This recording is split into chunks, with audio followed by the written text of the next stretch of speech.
નમસ્કાર મિત્રો, એક સુંદર વાર્તા જેનું નામ છે થભલો. એનું મૂળ નામ તો ત્રિભુવન, પણ અપભ્રંશ થઈને તભો, એમાંથી થભો અને છેલ્લે થભલો થઈને ઊભું રહ્યું. એ 8 વર્ષનો હશે એ વખતે એની માં મૃત્યુ પામેલી. થભલાનો બાપ ઘોડાનો વેપારી અને અફીણનો પાકો બંધાણી. વળી એનો ધંધો પણ એવો કે આખો વિસ્તાર એને ઓળખે. થભલાની માના મોત પછી બરાબર 1 વર્ષે નજીકના ગામની પરણેતરને લઈને થભલાનો બાપ ભૂગર્ભમાં ઉતરી ગયો. એને એના એકના એક દીકરાનો પણ વિચાર ના આવ્યો. થભલો સાવ એકલો પડી ગયો. હજી માંડ માંડ થોડી સમજ ધરાવતો થભલો કાકા કુટુંબ અને ગામ લોકોના રોટલાના કટકે 12 વર્ષનો થયો ત્યાં જ કુટુંબીજનોના કડવા વેણ સંભળાવવા લાગ્યા. તારા બાપે તો આખા પરિવારનું સમાજમાં નાક કપાવ્યું, પરંતુ તું હજી પારકા રોટલે કેટલા દિવસ લીલા લહેર કરીશ? બિચારા થભલાનો એમાં શું દોષ? છતાંય એણે 12 વર્ષની ઉંમરે લોકોની મજૂરી કરવાનું શરૂ કરી દીધું. થભલો ઊંધું ઘાલીને તનતોડ મહેનત કરી પોતાની રીતે પેટ ભરતા શીખ્યો, પરંતુ એના બાપે ભરેલ પગલાંની દાજ કુટુંબ પરિવારના લોકો થભલા ઉપર કાઢતા જ રહ્યા. 5 વર્ષ તો થભલાએ માંડ માંડ પસાર કર્યા. આખરે કુટુંબીજનોના મેણા ટોણાથી થભલો બરાબરનો કંટાળ્યો. એટલું સારું હતું કે આવી પરિસ્થિતિમાંય થભલો ખોટા રસ્તે ના ચડ્યો. થભલાના બાપે સારું કહી શકાય એવું ઘર બનાવેલ હતું. એ ઘર બહારથી આવેલ એક દુકાનદારને થભલાએ માસિક 50 રૂપિયાના ભાડે આપી દીધું. થભલાએ ગામ છોડવાનું મનોમન નક્કી કરી લીધું. ઘર છોડતી વખતે દુકાનદારે થભલાને 100 રૂપિયાની નોટ પકડાવી. એ માયા અને મૂડી સાથે થભલાએ ઘર અને ગામ છોડ્યા. થભલો આખો દિવસ ભૂખ્યા પેટે ચાલતો રહ્યો.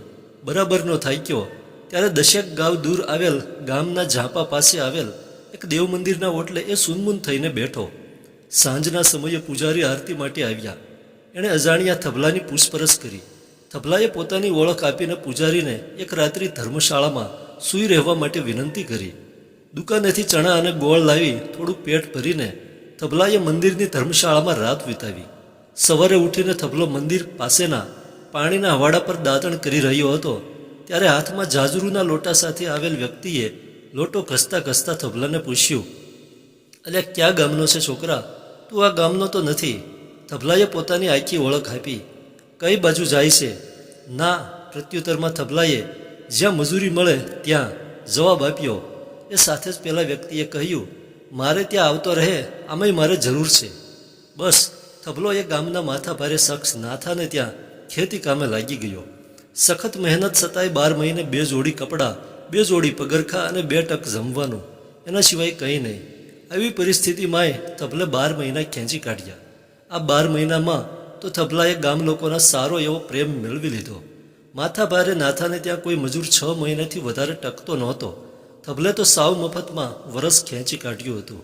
ગામ લોકોને થભલાના બાપ વિશે માહિતી મળી ચૂકી હતી, છતાંય થભલાના સ્વભાવે ગામ લોકોના દિલ જીતી લીધા હતા. ખૂબ સારા સ્વભાવના પન્નાભાઈને ત્યાં ખેતીના ભાગ્યા તરીકે છેલ્લા 7 વર્ષથી થભલો કામ કરી રહ્યો છે.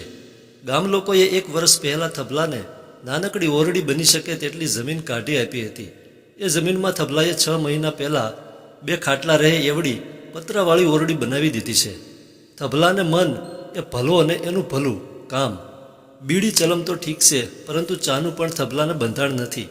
આખો દિવસ સખત મહેનત છતાંય થભલાના શરીર પર થાકનું નામો નિશાને ન મળે.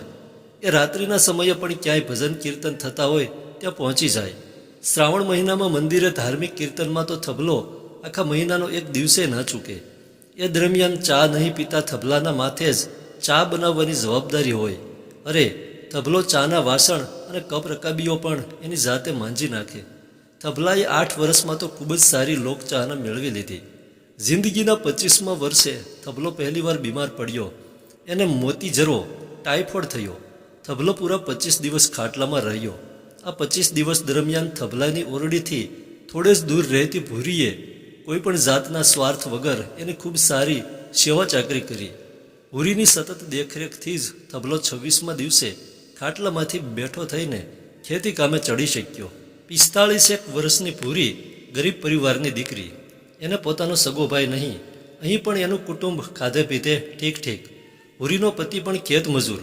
ભૂરીને સંતાનમાં 2 મોટી દીકરીઓ ને એક નાનો દીકરો. દીકરીઓના મહિના પછી લગ્ન લેવાના છે. થભલો શરીરે થોડો સુકાયો હતો. એ મનોમન થોડું હસીને બબડ્યો, મરી ગયો હોત તોય શું ફરક પડવાનો હતો. પરંતુ એ સાથે જ એનું હૃદય પોકારી ઉઠ્યું, થભલા, ફરક તો કંઈ પડવાનો નહોતો, પરંતુ ભૂરીએ તને ખરી ખંતથી સેવા ચાકરી કરીને બેઠો કર્યો છે એ ના ભૂલતો હો. થભલો કદાચ જિંદગીમાં પ્રથમવાર લાગણીશીલ બન્યો. હૃદયમાંથી સુકાઈ ગયેલ સામાજિક સંબંધોની સરવાણી ફૂટી. મહિના પછી ભૂરીની 2 દીકરીઓના લગ્ન લેવાયા. એ વખતે થભલાને ખબર પડી કે ભૂરીબેનને સગો ભાઈ નથી. એના પિયર પક્ષમાં એનો બાપ જીવે છે ખરો, પરંતુ એની પાસે કંઈ નથી. થભલો બપોરના સમયે માથે ગરમી લઈને પૂરા 8 વર્ષ પછી એને ગામ ઉપડ્યો. 8 કલાક અવિરત પગે ચાલીને થભલાએ રાતના 9 વાગ્યે પોતાના ખુદના ઘેર દસ્તક દીધી. ભલા સ્વભાવના રામચંદ શેઠે થભલાને ઓળખી લીધો. પાણી પીને તરત જ થભલાએ પોતાનો આવવાનો ઉદ્દેશ રામચંદ શેઠને કહી સંભળાવીને ઉમેર્યું, શેઠ, અત્યારે જ પાછું નીકળી જવાનું છે. શેઠ ગળગળા થઈ ગયા. થોડી જ વારમાં તેમણે 8 વર્ષના 96 મહિનાના મહિને 50 રૂપિયા લેખે 4800 રૂપિયા થભલાના હાથમાં પકડાવ્યા. અભણ થભલાએ એમાંથી 1 100ની નોટ રામચંદ શેઠને પરત આપતા કહ્યું, શેઠ, અહીંથી નીકળતી વખતે તમે મને 100 રૂપિયા આપ્યા હતા, એ ભૂલી ગયા?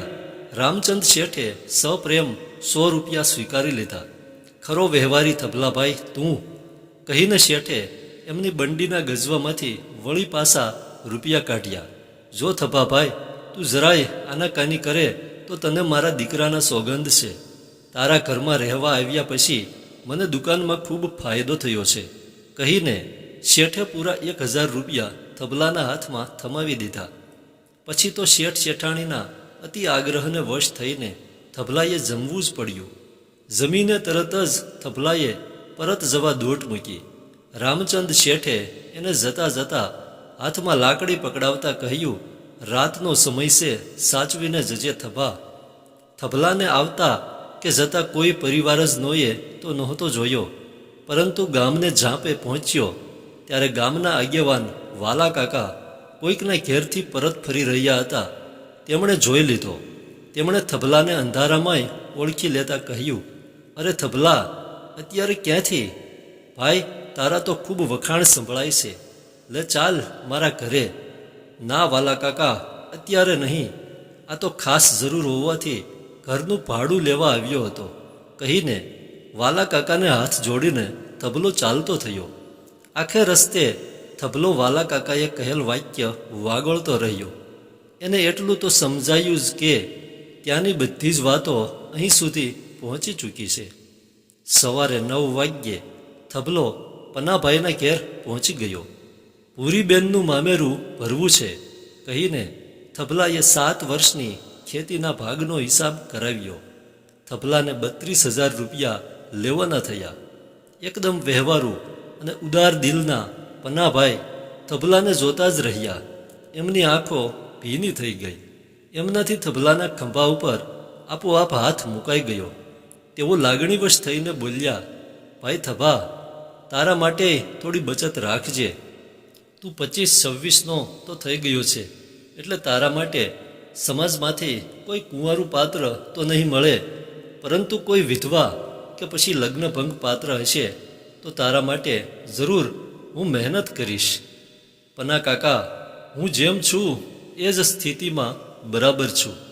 મને લગ્ન કરવાનો કોઈ મોહ નથી. કહેતા કહેતા થભલો થોડો ઢીલો થઈ ગયો. થભા, ઘડપણ બહુ દોયેલું હોય છે, કોઈકનો સહારો તો જોઈએ જ. કહીને પનાભાઈએ ફરીથી થભલાનો ખભો થપથપાવ્યો. થભલો આગળ બીજું કંઈ બોલી શક્યો નહીં. બીજા દિવસે સવારે થભલાના હાથમાં 32,000ના બદલે 35,000 રૂપિયા પકડાવતા પનાભાઈ બોલ્યા, 3,000 વ્યાજ આવ્યું છે થભા, આ તારા હકના રૂપિયા છે. થભલો એકદમ ભાવ વિભોર બની ગયો. સવારમાં ભૂરીની બંને દીકરીઓના મંગળ ફેરા પૂરા થયા હતા. ભૂરીના ઘરના આંગણે સામાજિક રીત રિવાજ મુજબના વ્યવહારો ચાલી રહ્યા હતા. એ વખતે થભલે અને પનાભાઈએ સૌને રામ રામ કરીને બેઠક લીધી. એ સાથે જ બેઠેલા ઘણા લોકોની નજર થભલા પર મંડાઈ. અરે થભલો, થભલો ના અવાજો પણ થભલાના કાને અથડાયા. ભૂરીની મોટી દીકરીની જાન થભલાના મૂળ ગામથી જ આવી હતી અને એ પણ થભલાના કુટુંબ પરિવારમાંથી. થભલાને આ વાતની ખબર તો નહોતી, પરંતુ ઘણા બધા ઓળખીતા વ્યક્તિઓ પર એની નજર પડી. થભલાએ એક વ્યક્તિને પૂછીને જાણી લીધું. એ સાથે જ એ થોડો ઢીલો થઈ ગયો. જોકે પન્નાભાઈ તો બેવડા ખુશ થયા. પન્નાભાઈને મન હવે આ અવસર સુવર્ણ અવસર જેવો હતો. તેઓ તરત જ ઊભા થઈને બોલ્યા, સ્નેહીજનો અને મારો પરિવાર. બોલીને પન્નાભાઈ અટકી ગયા. તેઓ આટલું બોલ્યા ત્યાં તો સમાજમાં લોકપ્રિય એવા પન્નાભાઈ પર સૌની નજર મંડાઈ. થોડો કોલાહલ પણ બંધ થઈ ગયો. સહેજે વિલંબ વગર અને વાતમાં મોણ નાખ્યા વિના પન્નાભાઈ બોલ્યા, મારે એક ખુશ ખબર કહેવા છે. આજે આ પ્રસંગે એક વીરલો ભૂરી ભાભીનું મામેરું ભરવા આવ્યો છે. કોણ છે એવા અવાજો આવે એના પહેલાં તો પન્નાભાઈએ થભલાને કમરે બાથ ભરીને ઊભો કરી દીધો. ચારે તરફ સન્નાટો છવાઈ ગયો. 90ના દાયકામાં સાબમાં પૂરા 31,000 રૂપિયા મુકાયા હતા. ભૂરી ખુશીના ચોધાર આંસુએ મામેરું વધાવી રહી હતી, તો થભલાના ગામથી આવેલ જાનૈયાઓ એક એક કરીને થભલાને ભેટી રહ્યા હતા. છેલ્લે ભેટનારમાં થભલાના કુટુંબીજનો પણ હતા. સુંદર ગીતો ગવાઈ રહ્યા હતા અને એમાં આજે પ્રથમવાર થભલાના બદલે ત્રિભુવનભાઈ નામ ગાજી રહ્યું હતું. અને પછી તો આ ત્રિભુવનભાઈની ભાભીઓ, કાકીઓ, બહેનો અને દાદીઓ તો ત્રિભુવનભાઈના રીતસરના ઓવરણા લઈ રહી હતી. જોકે આ ખુશીનો અવસર આટલેથી પૂરો ના થયો. ભૂરીનો પતિ અને પન્નાભાઈએ કંઈક અંગત મસલત કરી લીધી હતી. મામેરાની વિધિ પૂરી થયા પછી થોડીવાર રહીને ભૂરીએ ત્રિભુવનને ઘરમાં બોલાવ્યો. ઘરમાં ભૂરીના દિયર સાથે રહેતી ભૂરીની 24 વર્ષની સંતાન વિહોણી વિધવા નણંદ સુખી બેઠેલ હતી. થોડીવાર પછી પન્નાભાઈએ બહાર આવીને સૌની વચ્ચે ત્રિભુવન અને સુખીનો સંબંધ જાહેર કર્યો. થભલાના ગામથી પરણવા તો એક જાન આવી હતી, પરંતુ ગોધૂલીના સમયે બે વરવધૂના જોડા વિદાય લઈને થભલાના મૂળ ગામે પરત ફરી રહ્યા હતા. ધન્યવાદ.